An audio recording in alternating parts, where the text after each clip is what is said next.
We also look forward to more collaboration between Hong Kong and Slovenia in the coming year under this Belt and Road Initiative.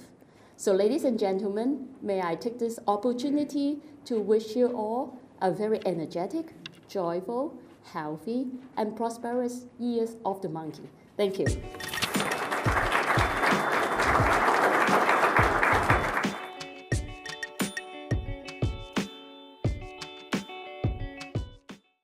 Glede na novice, ki prihajajo iz Kitajske, bo treba biti zelo previden za poslovanje s Kitajske. Kitajska, kot veste, prihaja v krizo, tako da previdnost, drugače pa Kitajska je ogromen trg, s katerim je treba delati. Naše izkušnje so pozitivne.